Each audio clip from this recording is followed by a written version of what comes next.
Hello दोस्तों, नमस्कार। मैं डॉक्टर मनीष सर अपने चैनल में आपका स्वागत करता हूं। दोस्तों, आज हम लोग समझेंगे प्रकाश का ध्रुवण क्या होता है।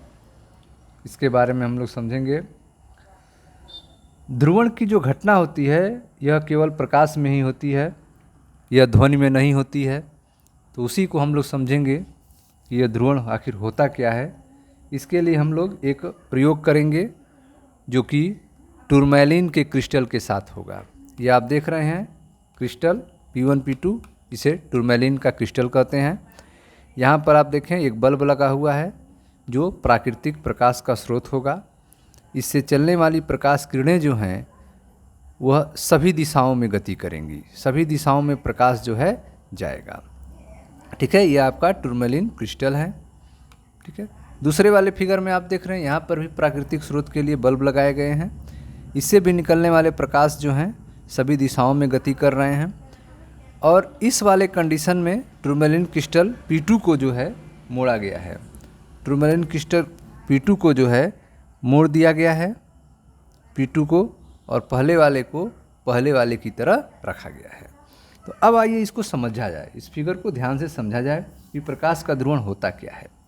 तो अभी तक आपको हमने बताया कि जो सामान्य प्रकाश होता है, नॉर्मल लाइट जो होता है, सामान्य प्रकाश, तो सामान्य प्रकाश की तरंग में, सामान्य प्रकाश की तरंग में वैद्युत वेक्टर के कंपन जो हैं, कंपन की गति के लंबवत तल में प्रत्येक दिशा में सममित रूप से होते हैं।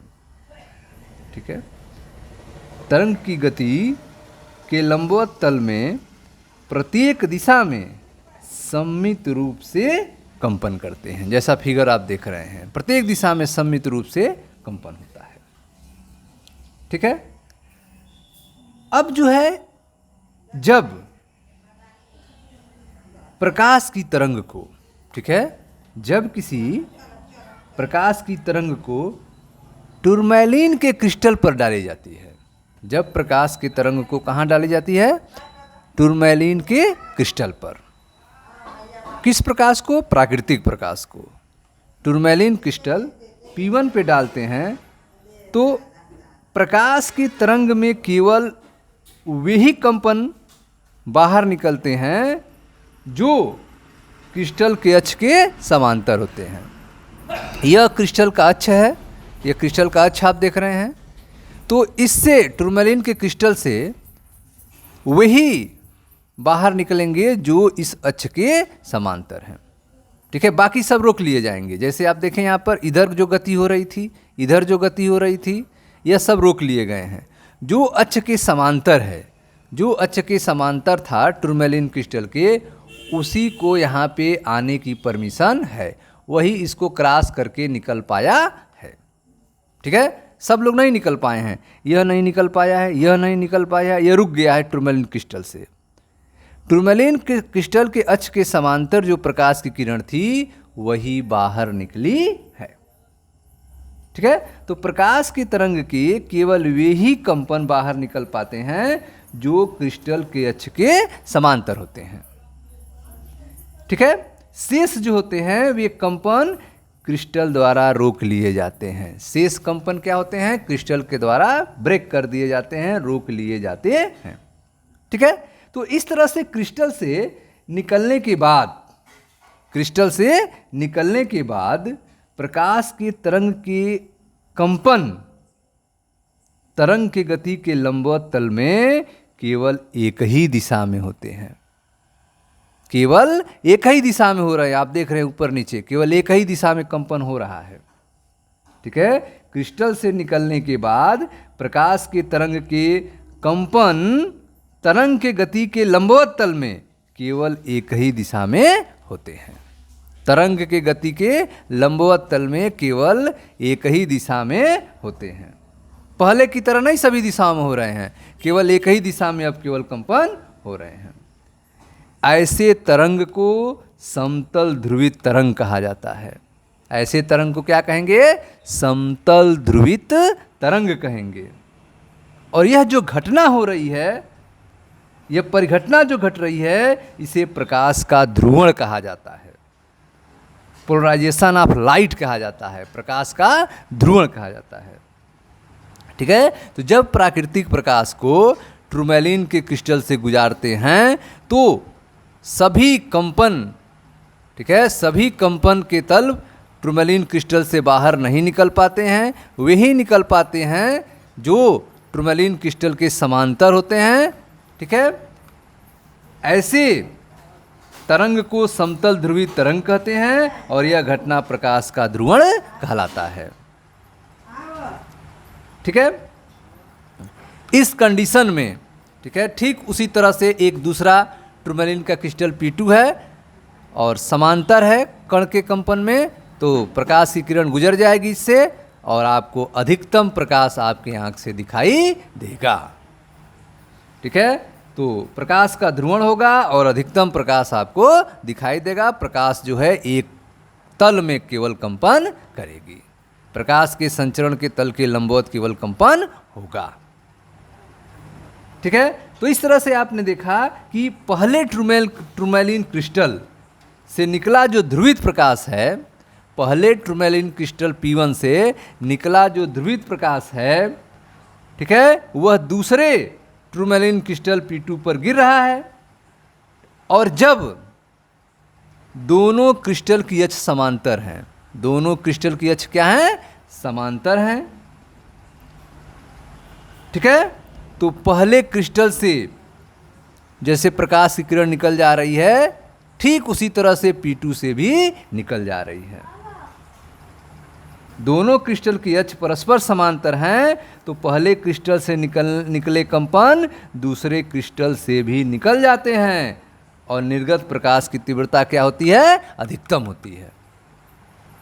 लेकिन देखें ध्यान से, लेकिन जब दूसरे वाले क्रिस्टल P2 को हम बदल देते हैं अक्ष तो क्या होता है, पहले वाले P1 को तो ठीक उसी तरह रहने देते हैं जिससे ध्रुवित प्रकाश हमें मिले, लेकिन दूसरे वाले टूरमैलिन क्रिस्टल P2 के अक्ष को हम बदल देते हैं तो अब जो प्रकाश मिलता है वह घट जाता है, न्यूनतम प्रकाश मिलता है। अब जब दोनों क्रिस्टल के अक्षों को परस्पर लंबवत न हो, दोनों क्रिस्टल के अक्ष क्या हैं, परस्पर लंबवत होती हैं, तो उस समय, ठीक है, पहले क्रिस्टल से निकलने वाला कंपन जो है दूसरे क्रिस्टल द्वारा रोक लिया जाएगा।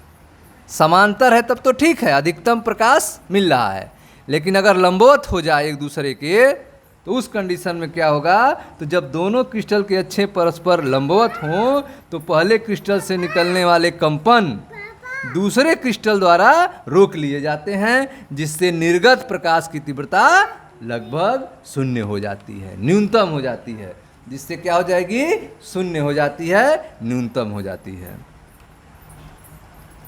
ठीक है। जैसा चित्र 2 में आप देख रहे हैं, प्रकाश की तीव्रता क्या हो जाती है, न्यूनतम हो जाती है। दोनों क्रिस्टल कैसे हैं, दोनों क्रिस्टल जो हैं परस्पर लंबवत हैं।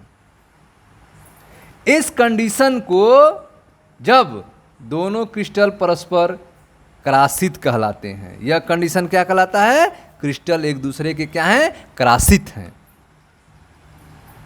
दोनों क्रिस्टल के अक्ष जब परस्पर लंबवत होंगी तो इस अवस्था में दोनों क्रिस्टल क्या कहलाएंगे, परस्पर क्रासित कहलाते हैं, परस्पर क्रासित कहलाते हैं, ठीक है। बीच के किसी अवस्था के लिए, इस कंडीशन को छुड़ा के बीच के किसी अवस्था के लिए क्रिस्टल से निकलने वाले कंपन में केवल वे ही घटक निकल पाते हैं जो दूसरे क्रिस्टल के अक्ष के समांतर होते हैं, वही निकल पाएंगे जो दूसरे क्रिस्टल के अक्ष के समांतर होंगे, ठीक है। इस तरह से आपने देखा कि निर्गत प्रकाश की तीव्रता जो है वह दोनों क्रिस्टल के अक्ष के झुकाव कोण पर निर्भर करती है, दोनों क्रिस्टल के अक्ष के झुकाव कोण पर निर्भर करती है, ठीक है। टूरमैलिन के 2 क्रिस्टल हैं। टूरमैलिन के पहले क्रिस्टल को, यह टूरमैलिन के पहले क्रिस्टल को P1 को जो प्रकाश को ध्रुवित करता है इसे ध्रुवक कहा जाता है। टूरमैलिन के पहले क्रिस्टल को जो प्रकाश को ध्रुवित करता है इसे क्या कहते हैं, ध्रुवक कहते हैं, ठीक है, पोलराइजर कहते हैं। जबकि दूसरे वाले को एनालाइजर कहते हैं, विश्लेषक कहते हैं, दूसरे वाले क्या कहते हैं, जो पहले क्रिस्टल से निकले प्रकाश की परीक्षा करता है, P2 वाला, इसको एनालाइजर कहते हैं, विश्लेषक कहते हैं। ठीक है, यह ध्रुवण की घटना जो है केवल प्रकाश में होती है, ध्वनि में नहीं होती है। क्यों ऐसी होती है? क्योंकि प्रकाश तरंगे जो है अनुप्रस्थ होते हैं, प्रकाश तरंगे होती हैं अनुप्रस्थ, जबकि ध्वनि तरंगे होती हैं अनुदैर्घ्य। ध्वनि तरंगे क्या होती हैं? अनुदैर्घ्य होती हैं। इसीलिए ध्रुवण की घटना जो है ध्वनि में नहीं होती है, केवल ध्रुवण की घटना प्रकाश में होती है, क्योंकि प्रकाश तरंगे अनुप्रस्थ होती हैं। ठीक है, तो इस तरह से अगर हम समराइज करें तो आपने क्या सीखा? तो अभी तक आपने यही सीखा कि प्राकृतिक प्रकाश में जो तरंगे होती हैं वो सभी दिशाओं में प्रकाश जो है फैलता है, सभी दिशाओं में कंपन होता है। लेकिन जब इसको टूरमैलिन के क्रिस्टल से गुजारते हैं तो हमें जो प्रकाश मिलता है वह ध्रुवित प्रकाश मिलता है, जिसमें तरंग के चलने के लंबवत कंपन होता है। ठीक है, अगर ठीक उसी तरह समांतर एक दूसरा टूरमैलिन का क्रिस्टल लगाएं तो प्रकाश, ध्रुवित प्रकाश इससे भी गुजर जाएगी और हमें अधिकतम प्रकाश मिलेगा। ठीक, दूसरे कंडीशन में आपने देखा कि यदि हमारा जो दूसरा टूरमैलिन क्रिस्टल है उसको समांतर न रखते हुए लंबवत कर दिया जाए, P1 के समांतर न रखते हुए P2 को लंबवत कर दिया जाए, तो प्रकाश किरणें रुक जाएंगी, ध्रुवित प्रकाश, जिससे हमें न्यूनतम प्रकाश प्राप्त होता है। इस कंडीशन को हम क्रासित कहते हैं। इस अवस्था में दोनों क्रिस्टल परस्पर क्रासित कहलाते हैं। ठीक है, P1 को हम लोग ध्रुवक कहते हैं क्योंकि यह ध्रुवत प्रकाश को तैयार करता है, और P2 को हम एनालाइजर कहते हैं, विश्लेषक कहते हैं, क्योंकि यह प्रकाश की परीक्षा करता है। ध्रुवण की घटना जो है केवल प्रकाश में होती है, ध्वनि में नहीं होती है, क्योंकि प्रकाश तरंगे जो हैं अनुप्रस्थ होती हैं, जबकि ध्वनि तरंगे अनुदैर्घ्य होती हैं। ठीक स्टूडेंट्स, तो यह था आपका प्रकाश का ध्रुवण। Thank you.